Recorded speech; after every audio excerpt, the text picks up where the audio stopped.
창세기 37장 1절부터 11절까지의 말씀입니다. 이 시간에 함께 보실 하나님의 말씀은 창세기 37장 1절부터 11절까지의 말씀입니다.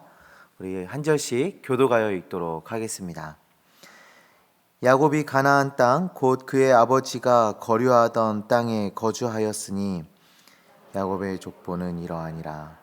요셉이 17세의 소년으로서 그의 형들과 함께 양을 칠 때 그의 아버지의 아내들 비라와 실바의 아들들과 더불어 함께 있었더니 그가 그들의 잘못을 아버지에게 말하더라. 요셉은 노년에 얻은 아들이므로 이스라엘이 여러 아들들보다 그를 더 사랑하므로 그를 위하여 채색 옷을 지었더니 그의 형들이 아버지가 형들보다 그를 더 사랑함을 보고 그를 미워하여 그에게 편안하게 말할 수 없었더라. 요셉이 꿈을 꾸고 자기 형들에게 말하매 그들이 그를 더욱 미워하였더라. 요셉이 그들에게 이르되 청하건대 내가 꿈꾼 것이고 우리가 밭에서 곡식단을 묶더니 내 단은 일어서고 당신들의 단은 내 단을 둘러서서 절하더이다. 그의 형들이 그에게 이르되 내가 참으로 우리의 왕이 되겠느냐 참으로 우리를 다스리게 되겠느냐 하고 그의 꿈과 그의 말로 말미암아 그를 더욱 미워하더니 요셉이 다시 꿈을 꾸고 그의 형들에게 말하여 이르되 내가 또 꿈을 꾼즉 해와 달과 11별이 내게 절하더이다 하니라. 그가 그의 꿈을 아버지와 형들에게 말하매 아버지가 그를 꾸짖고 그에게 이르되 내가 꾼 꿈이 무엇이냐 나와 내 어머니와 내 형들이 참으로 가서 땅에 엎드려 내게 절하겠느냐. 같이 읽겠습니다. 그의 형들은 시기하되 그의 아버지는 그 말을 간직해 두었더라. 아멘. 제가 최근에 우연히 한 영화를 봤습니다. 제가 원래 영화를 많이 안 보는 그 스타일인데 제가 그날따라 영화를 이렇게 보게 됐어요. 처음에는 그 배경과 거기 영화에 나오는 그 캐릭터들이 너무 재밌어서 그냥 이렇게 보게 됐습니다. 마음이 아픈 사람들이 모여 있는 그 병원이 배경이었고요. 여러 가지 이유들로 많은 사람들이 그 병원 안에서 이렇게 생활하는 그런 장면이 그려지고 있었습니다.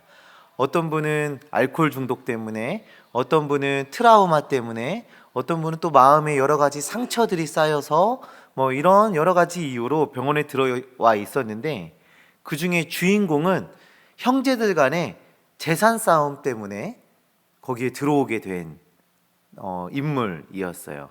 근데 이 영화의 줄거리가 이 주인공이 병원을 나가려고 하는 그 여러 번의 시도, 그리고 병원을 나가려고 하는 이유, 이런 것들을 이야기해 가면서 결국에는 병원을 탈출하는 그 내용으로 영화가 마무리가 되는 이야기였습니다. 그런데 제가 이제 영화를 이렇게 쭉 보는데 갑자기 그 주인공과 함께 있었던 다른 주인공, 또 다른 주인공이 맨 마지막에 여러 명의 사람들 앞에서 그러니까 처음에 그 형제들 간의 재산 싸움 때문에 들어왔던 그 주인공에 대한 이야기를 그 사람들에게 하고 있는 겁니다. 그러니까 영화가 처음부터 이 사람이 다른 인물에 대한 이야기를 장대하게 펼치고 있었던 것이죠. 그러면서 내가 이렇게 인생의 어두운 터널에서 내가 이 트라우마에서 나오게 된 그런 변화를 설명하기 위해서 다른 사람의 이야기를 가져다가 하고 있었던 거예요. 오늘 우리가 읽은 이 본문도 약간 그런 논지가 있습니다. 논리가 있습니다. 한 사람의 어떤 변화를 설명하기 위해서 다른 인물의 장대한 이야기를 시작하고 있는 본문이 오늘 본문인데요. 그리고 이 이야기를 우리의 변화를 이야기하기 위해서, 우리가 변화되는 것을 이야기해 주기 위해서 예수 그리스도의 이야기를 예표하고 있는 그런 중요한 말씀입니다.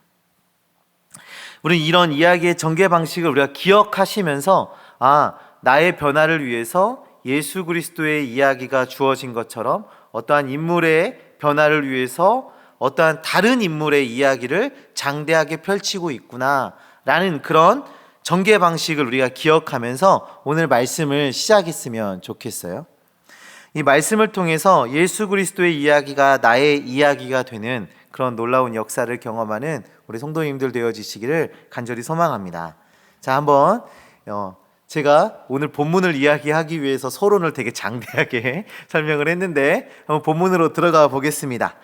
자, 오늘 본문은 야곱이 가나안 땅에 거주하게 되었다라고 이야기하면서 시작하고 있어요.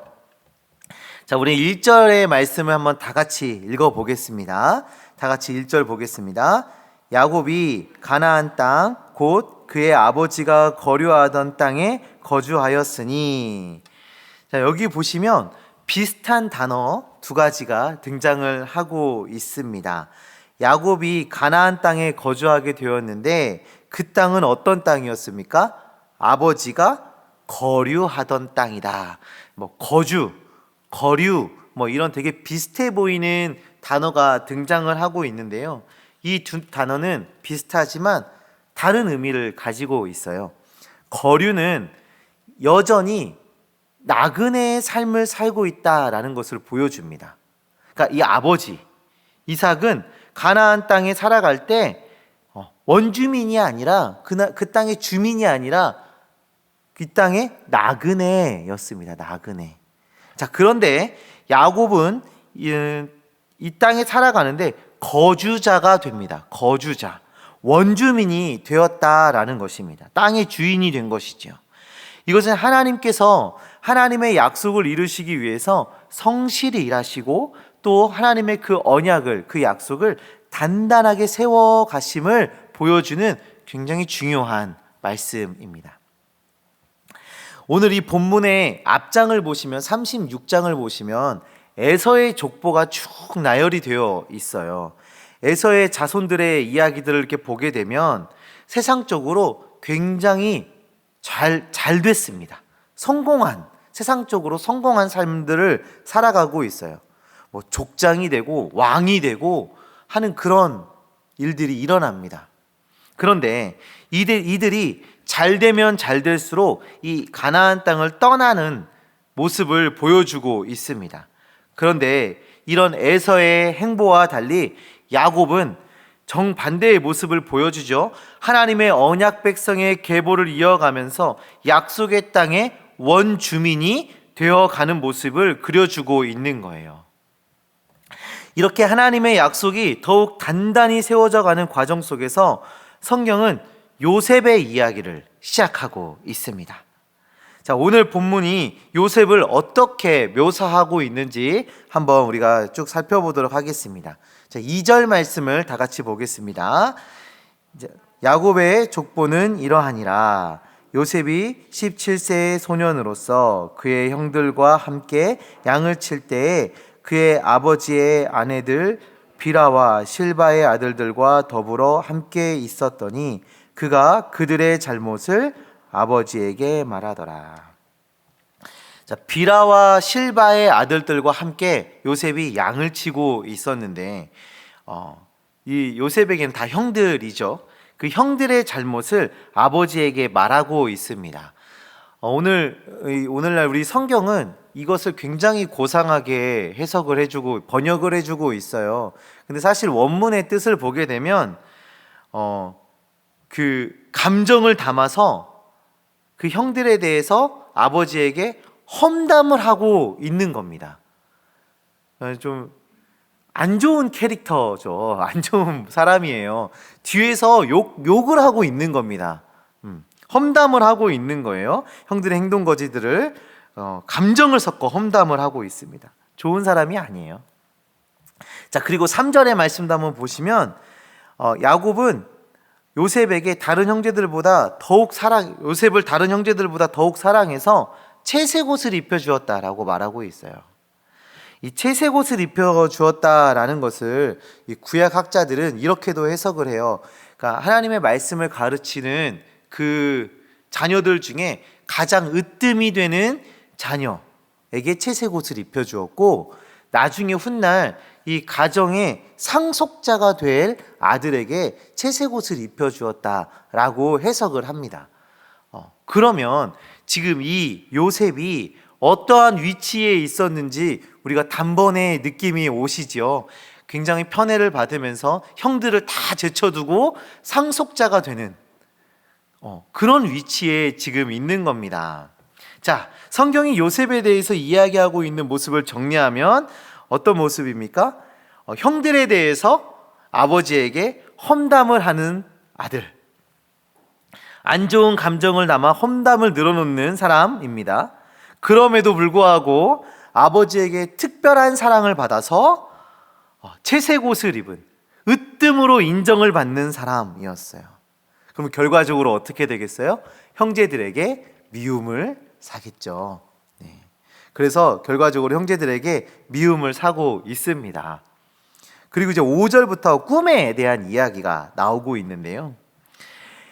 형들이 요셉을 원래 미워했는데 이 꿈을 이야기한 사건으로 더욱 미워하게 됩니다. 자, 꿈의 내용은 형들의 곡식단이 자신의 곡식단을 향해서 절하고 있는 꿈이었어요. 자, 안 그래도 아버지의 사랑을 독차지하고 뒤에서 아버지에게 험담을 하는 이제 그런 사람이었는데, 그래서 미움을 받고 있는데 정말 이것으로 인해서 더 미움을 받게 되었습니다. 형들의 마음은 불편하게 되었어요. 그래서 8절에 이런 말들을 해요. 내가 참으로 우리의 왕이 되겠느냐라고 말을 하잖아요. 그런데 다시 또 꿈을 꿔요. 해와 달과 11별이 요셉에게 절을 하는 그런 꿈을 꾸고, 또 심지어 그것을 가족들 앞에서 이야기를 합니다. 제가 예전에 그 청소년 시절에 수련회를 가게 되면 이 본문을 가지고 많은 설교를 들었던 것 같아요. 그 수련회 가면 아침, 점심, 저녁으로 예배를 드리니까 2박 3일, 3박 4일 가면 수련회 기간 동안에도 10번, 12번 막 이렇게 예배를 드리게 되는데, 그 안에 무조건 한 번은 요 본문의 설교가 있었던 것 같아요. 그러면서 뭐라고 설교를 하셨냐면, 제 기억에 요셉이 이 꿈을 기억하고 힘들고 어려운 일이 있었지만 하나님을 소망하며 이것을 이겨내서 결국에는 하나님의 뜻을 이루어냈다. 그러니 너희들도 하나님이 주신 꿈을 기억하고 견뎌내고 승리하는 삶을 살아라. 아멘. 막 그랬던 기억이 있어요. 그리고 수련회 끝나고 나면 나한테 꿈이 뭐지? 하고 또 고민하게 되는 그런 일들이 반복적으로 수련회 때마다 일어났던 경험이 있는데, 한번 우리 본문의 말씀을 잘 살펴보시면 요셉이 이 꿈의 의미를 알고 있었을까요? 이 꿈이 의미하고 있는 그 내용, 이 꿈이 말하고 있는 그 메시지를, 하나님의 계획을 이 요셉이 과연 알고 있었을까요? 그 꿈의 의미를 알고 기억하고 그 꿈을 마음에 품을 만큼의 그러한 사람이었다면 이렇게 아무 생각 없이 형제들 앞에서, 부모님들 앞에서 이런 이야기들을 막 늘어놓진 않았을 것 같습니다. 지금 보시면 그 꿈의 의미를 전달하고자 하는 마음은 보이질 않아요. 그냥 요셉은 그냥 팩트를 전달하고 있는 거예요. 내가 이런 꿈을 꿨어요. 내가 이런 꿈을 꿨어요. 라고 그냥 그 꿈에 대한 이야기를 하고 있는 거예요. 그런데 놀랍게도 10절의 말씀을 보시면 이 야곱이 요셉을 꾸짖으면서 이런 말을 하고 있습니다.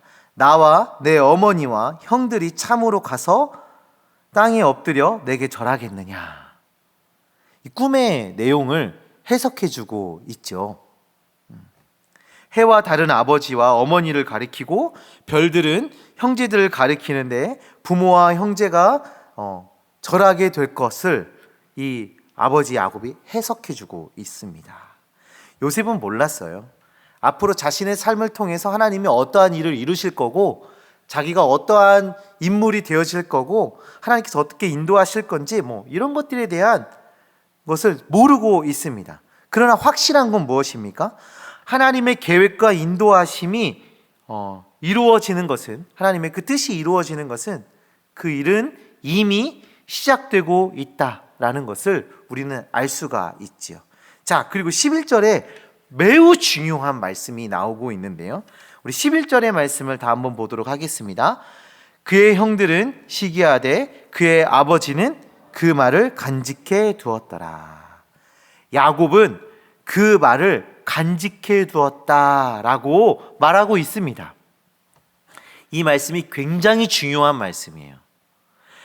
요셉의 꿈 이야기가 형제들에게는 시기를 불러일으키는 말이고, 요셉에게는 그냥 아무런 생각 없이 꾼 꿈에 대한 이야기였을 수 있습니다. 그런데 아버지에게는 굉장히 의미 있는 메시지로 다가온 것이죠. 그래서 그 꿈을 간직해 두었습니다. 이것은 지금 무엇을 얘기하냐면, 야곱이 드디어 하나님 중심적인 삶으로 변화되기 시작했다라는 것을 성경이 말해주고 있는 겁니다. 야곱이 어떤 사람이었죠? 하나님을 만나고 하나님의 약속을 듣고도 자신의 계획과 자신의 방법과 인간적인 술수를 계획해내던 사람이었어요. 하나님께서 이미 이루신 그 사건이 있음에도 불구하고, 그 사건을 마주했음에도 불구하고 자신의 계획을, 자신의 생각을, 술수를 발휘해내던 그런 사람이었습니다. 그런데 이 야곱이 변화되기 시작한 거예요. 마음에 간직하기 시작한 겁니다. 혹시 오늘 설교의 제목이 뭔지 알고 계십니까? 야곱의 족보입니다. 야곱의 족보. 자, 우리 2절 말씀을 다시 한번 보도록 할게요. 자, 2절 말씀을 시작하는 서두에 뭐라고 시작하고 있나요? 야곱의 족보는 이러하니라. 혹시 이거 말씀 보시면서 이상하다 생각 안 드셨습니까? 이상하지 않으셨나요? 저는 좀 이상하던데요. 야곱의 족보는 이러하니라 라고 하면서 요셉의 이야기가 시작되고 있습니다. 자, 이렇게 보시면 이 야곱의 족보는 이러하니라 하면서 요셉이 17세의 소년으로서 라고 말씀이 시작되면서 그 뒤로 계속해서 요셉의 이야기가 쭉 이어져 나갑니다.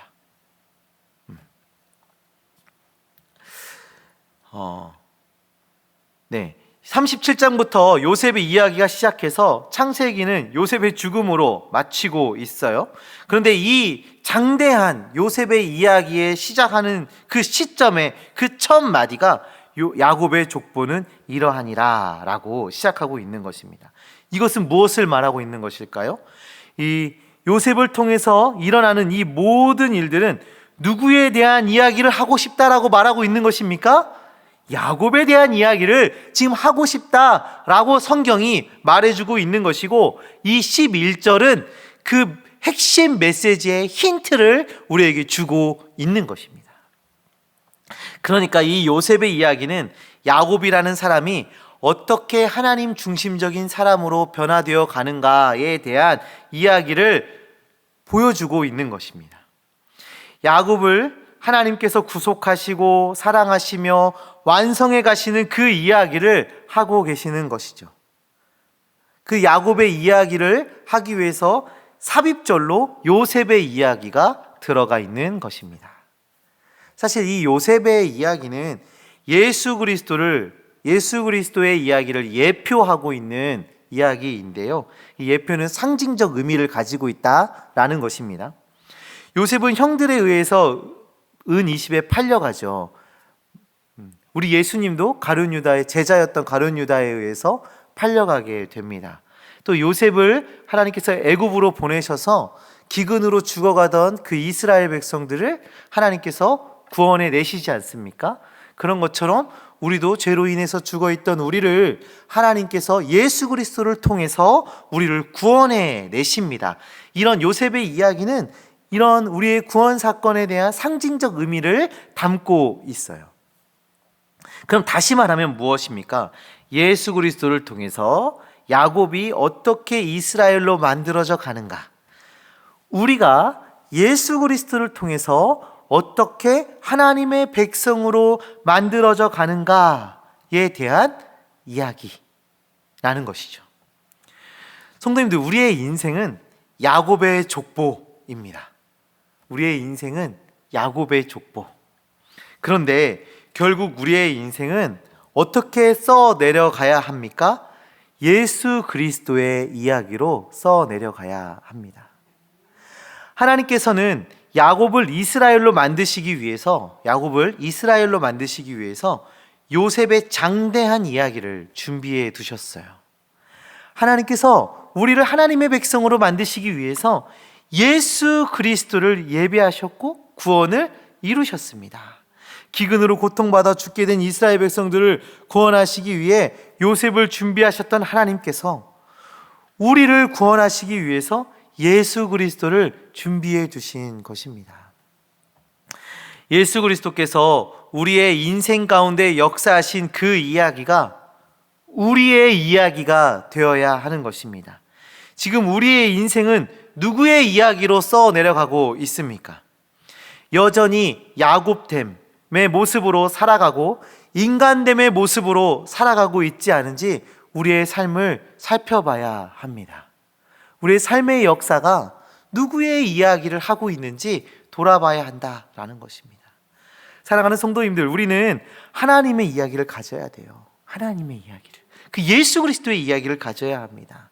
하나님의 마음을 알고 그 마음을 품고 하나님의 역사를 품어 살아가야 하는 것이죠. 가나안 땅에 그 12정탐꾼을 보낸 그 사건 기억하시나요? 12명의 정탐꾼이 가나안 땅에서 같은 것을 보고 왔습니다. 자, 민수기 13장 27절의 말씀에 이런 말씀이 나오는데요. 모세에게 말하여 이르되 당신이 우리를 보낸 땅에 간즉 과연 그 땅에 젖과 꿀이 흐르는데 이것은 그 땅의 과일이니이다. 지금 이들이 가서 무엇을 보고 왔어요? 젖과 꿀이 흐르는 땅, 그 아름다운 땅을 보고 왔습니다. 하나님께서 주시기로 한 그 땅은 이렇게 아름다운 땅입니다 라고 고백하고 있는 거예요. 이 고백은 12명의 정탐꾼이 동일하게 고백한 고백이에요. 그런데 그것을 보고 온 그들의 그걸 똑같은 걸 보고 왔는데 그들의 반응은 극명하게 갈리게 되지요. 자, 10명의 정탐꾼은 가나안 땅에 살고 있는 기골이 장대한, 덩치가 큰, 힘이 좋아 보이는 그러한 사람들을 보고 두려워했습니다. 그래서 우리는 메뚜기 같다라는 말을 하게 되지요. 그런데 2명의 보고는 달랐습니다. 10명의 보고를 듣고 두려워하던 그 이스라엘 백성들에게 이 나머지 2명 여호수아와 갈렙은 이렇게 말을 하는데요. 민수기 14장 7절부터 8절의 말씀입니다. 우리 한번 다 같이 한번 봤으면 좋겠습니다. 이스라엘 자손의 온 회중에게 말하여 이르되 우리가 두루다니며 정탐한 땅은 심히 아름다운 땅이라. 같은 걸 고백했죠. 자, 8절입니다. 여호와께서 우리를 기뻐하시면 우리를 그 땅으로 인도하여 들이시고 그 땅을 우리에게 주시리라. 이는 과연 젖과 꿀이 흐르는 땅이니라. 아멘. 지금 이들은 무엇을 얘기하고 있습니까? 하나님의 언약, 하나님의 약속, 하나님의 역사를 이야기하고 있어요. 저 땅에 살고 있는 기골이 장대한, 덩치가 큰, 힘이 센 용사, 거인, 이런 것들을 얘기하는 것이 아니라 하나님을 이야기하고 있습니다. 하나님께서 우리를 기뻐하시며 그 땅으로 인도하여 들이실 것입니다. 하나님의 약속을 이야기하는 거예요. 우리 안에 하나님의 이야기가 쓰여진다라는 것은 이런 것을 이야기하는 것입니다. 하나님을 기대하는 거예요. 하나님을 의지하는 것입니다. 하나님의 그 역사하심이 나타내지기를 소망하며 살아가는 것입니다. 비록 우리는 지금 큰 그림을 볼 수 있는 시야가 없잖아요. 우리가 앞으로 일어날 일들을 바라보고 예측하고 그것을 알 수 있는 큰 시야는 우리에게는 없어요. 그래서 당장 우리 앞에 놓여 있는 당장 우리 앞에 놓여 있는 그 일들을 바라보면서 때로는 힘들어하고 아파하기도 합니다.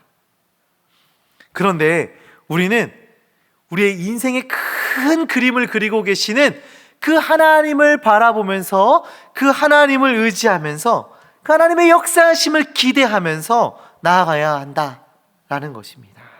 그것이 우리의 삶의 이야기가 되어져야 하는 것입니다.